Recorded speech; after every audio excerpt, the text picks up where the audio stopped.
prendre ces plantes selon Ayurveda. Alors, souvent on va prendre les plantes, les remèdes à base des plantes pour la prévention, aussi pour traiter les problèmes en train. Et il y a différents moyens de les prendre et on va parler un peu de la méthode en vrac. Ça veut dire que j'ai un remède à base de plantes, elle est en poudre et je vais avaler ce poudre en moi. Et pourquoi en poudre, Alex? Est-ce que c'est mieux? Est-ce que Oui. il y a une explication? Alors, le plante en poudre, elle ressemble à ça, comme les épices dans votre cuisine. L'avantage principal, c'est... Bon, c'est quoi l'alternative? C'est de prendre en gélule ou en comprimé. Et l'avantage de prendre en vrac, c'est qu'on va goûter les plantes. Et ça, c'est intéressant. Pourquoi? Mais parce que le goût va être intéressant. Le goût ne va pas être forcément bon. Et ça va créer, il est souvent de nature amère. Et ça va créer une sorte de rejet du corps. Donc un rejet des mauvaises choses et donc une sorte de purification. Donc Ouais. c'est quand même important.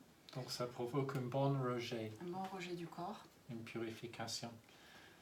Après, entre autres, on ne va pas élaborer maintenant, mais selon le goût de votre remède, ça fait une partie de l'effet thérapeutique. Donc le goût déclenche un effet. Donc c'est une raison pour laquelle on prend un peu. Une deuxième raison, parce que ça coûte beaucoup moins cher. Les gélules coûtent très cher. Voilà, C'est des traitements souvent longs que l'on propose en Ayurveda, en prévention et en curatif aussi, de plusieurs mois souvent. Donc si on le prend en gélule, ça revient relativement cher. Ouais. Il faut quand même qu'une fois procuré, votre poudre ou votre mélange de plantes en poudre, elle est rangée correctement dans une... je manque le vocabulaire. Une boîte hermétique. Merci. À l'abri de lumière, de chaleur. Donc, ça c'est les bénéfices principaux par rapport à la poudre en vrac, contraire à autres véhicules. Donc maintenant, comment faire? Alors là, j'ai un petit remède. Celui-là, c'est une plante amère très forte. Comment doser votre remède? Alors normalement, votre éducateur, consultant va vous expliquer. Et le plus simple, c'est de mesurer le volume. Et ce qu'on va trouver, c'est selon le remède que vous prenez, vous allez prendre typiquement entre 1 gramme voire 4 grammes par prise. Alors, le volume de 1 gramme de plante, c'est généralement une demi-cuillère à café. Alors, ça, c'est un petit cuillère à café précise. On peut acheter ça pour la cuisine. Ça, c'est un autre exemplaire d'un petit kit. Donc, avec ces pèses, on a la volume précise. Donc, une demi-cuillère à café, c'est 2,5 millilitres. Ça, c'est une cuillère à café normale. Et elle est 2 fois. Donc, ça veut dire 5 millilitres.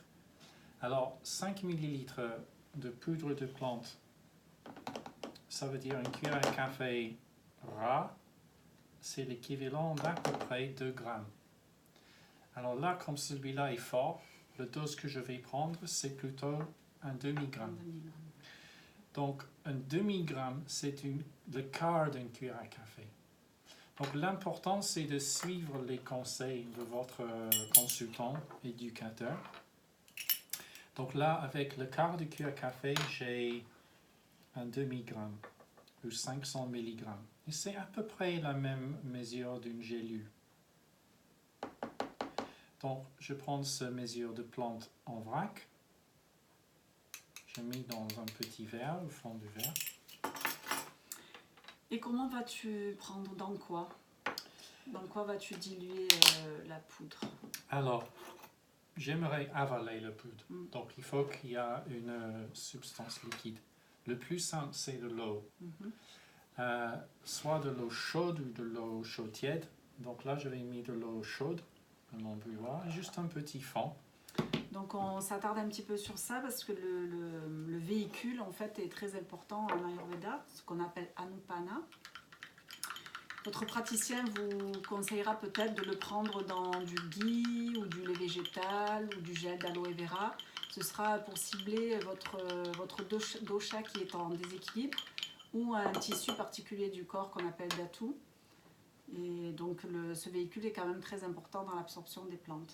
Il y a aussi le moment de le prendre aussi, avant, pendant ou après le repas, ça ciblera le dosha et un dhatu particulier. Voilà. Donc, il y a différentes exigences quand on prend le remède. D'un point de vue un peu plus subjectif, l'intérêt aussi d'utiliser un véhicule, c'est que ça rend buvable et aimable. Ouais.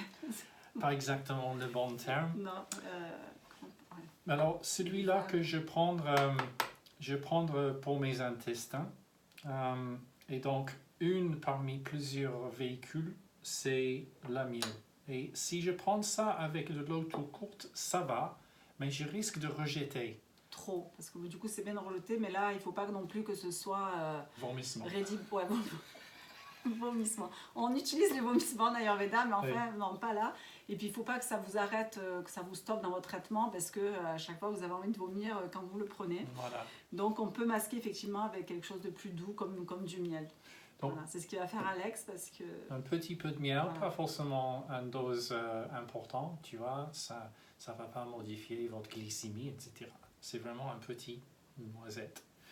Donc ça, je mélange avec l'eau. Maintenant, l'eau est devenue chaude tiède. Donc, je vais laisser ça travailler un instant. Alors, ce remède-là, et la plupart des remèdes que vous allez prendre, surtout dans un premier temps, c'est dans le but de vous nettoyer et de cibler aussi différentes problématiques. Okay? Alors, ça veut dire que le goût est probablement pas très bon. Ça veut dire amer, voire peut-être un peu acide, voire astringent, voire piquant même. Et si vous êtes quelqu'un de sensible, vous allez avoir du mal.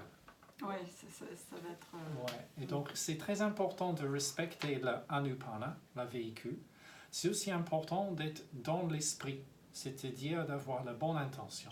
Oui, ce qu'on n'a pas forcément quand on prend des gélules, puisqu'on les avale comme ça sans même réfléchir. Je pense que ça aura moins d'effet. Que si on se prépare psychologiquement, entre guillemets, à recevoir la plante et à s'attendre à ce qu'elle soit amère, ouais. Ça a un effet... C'est bien, ça passe mieux. Et donc, on prend le temps de développer ces idées parce que c'est souvent le manque de ces idées qui fait la différence entre la réussite et l'échec. Par exemple, j'ai plusieurs patientes qui reviennent après un mois et disent « j'ai pu pas prendre cette poudre. J'avais peur de cette poudre. Elle a une odeur bizarre, un goût qui est terrible, pas terrible. » Donc, c'est important d'avoir cette préparation. Avant que j'avale un remède fort en goût, je me détends d'avant, je me lâche et je me force à lâcher et je affirme mentalement en moi, c'est bon, c'est pas bon, mais c'est bon. Ça fait du bien pour moi. Donc là... Allez Alex.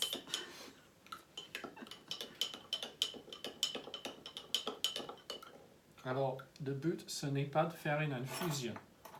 L'infusion, c'est qu'on fait frémir, infuser la plante dans de l'eau chaude et on boit seulement la partie liquide. Là, le but, c'est de tout prendre. Tout prendre, oui, c'est juste pour que ce soit bien dilué. Ouais. Alors, ce remède-là, je vais prendre maintenant, juste pour vous montrer que c'est possible. Good luck. Thank you.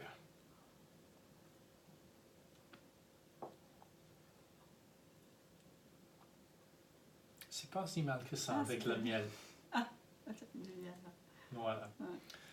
Donc, vous voyez, ça s'est bien passé. Donc, on va préparer nos plantes en poudre de cette façon. Est-ce qu'on a oublié des choses? Le fait d'infuser pendant 5 à 10 minutes la poudre dans de l'eau chaude, ça prépare la poudre. Ouais. Elle devient moins grattant. Moins Ça va irritante. mieux, moins irritante. Ça travaille aussi, ça fait quand même activer un peu la plante. Il y a beaucoup de plantes qui sont activées grâce à la chaleur. Donc même ce petit moment avec de l'eau bouillante sur le pouls de la plante, ça active. Donc c'est aussi un avantage thérapeutique. Voilà, donc Chin et bon courage avec vos remèdes.